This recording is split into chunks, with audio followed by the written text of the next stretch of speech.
Hello again, this is the last video of the series from going to the zoo. So today we're going to talk about 10 idiomatic expressions that use animal vocabulary. So here's the first one. Straight from the horse's mouth. This idiom is used when you hear something straight from a person that is involved. So it's like saying that you hear it directly from the source.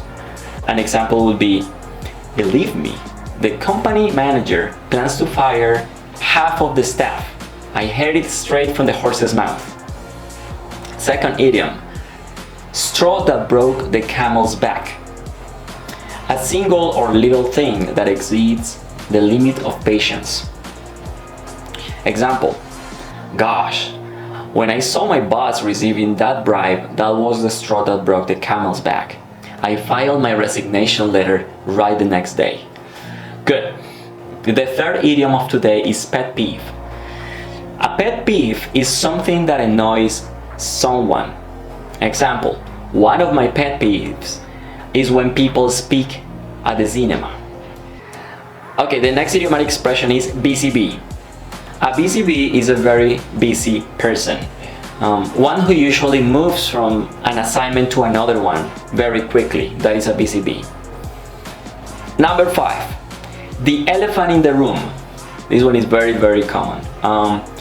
The elephant in the room is basically a problem that is so big, so it is impossible to ignore, and yet nobody talks about it because it's too controversial or awkward. Next one, hold your horses. Hold your horses is just a synonym of saying, for example, relax, take it easy, calm down, don't hurry up, hold your horses. The next one is pig-headed. Pig-headed is a person who is too stubborn or inflexible. Usually is very common to hear this at the working place. So you can say when you have a boss that is very strict and stubborn, you can say that person is you can say my boss is pig-headed, for example. Next one, Guinea pig. Well, a Guinea pig, this is very common to hear in the science context. So the Guinea pig is like an experiment. In real life, you use it when somebody is, let's say, an experiment for something. So for example, I think Mary is in love with Pedro. No way. She hasn't got over her ex-boyfriend. I think Pedro is just a Guinea pig. She only wants to forget her ex. 9. Let the cat out of the bag. So let the cat out of the bag is to reveal a secret. Example, come on Lucia, let the cat out of the bag. Who is your crush at college? And the last one, like a fish out of water. This expression is used when you are in a very uncomfortable situation or place as well. For example, you can say, dude, I didn't want to be the one who see your boss drunk at the party. He was so crazy, I felt like a fish out of water. So we reach idiomatic expression number 10, but because this is the last video in the series of going to the zoo, which I recommend, looking somewhere around the screen, I recommend you to watch those videos in case you haven't watched them. So I'm gonna give you an extra one. I'm gonna give you a treat. So this one is chase one's own tail.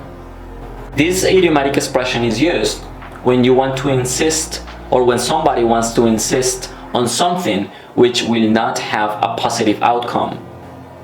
For example, come on pal, please stop insisting on the job. The company already went to the hiring process and you're just chasing your own tail.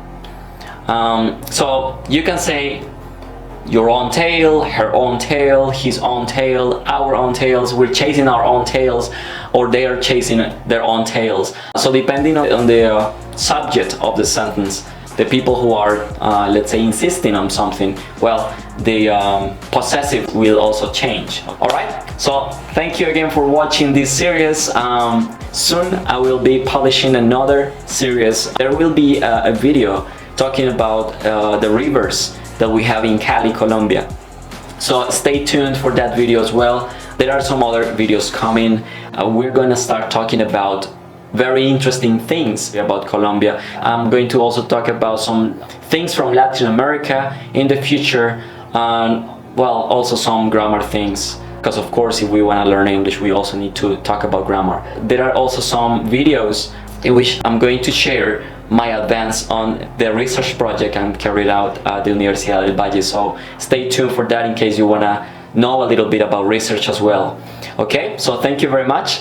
Once again, this is Top Notch English with Mr. Potes. Thank you. Feel free to share these videos. So I'll see you in the next one. Bye bye.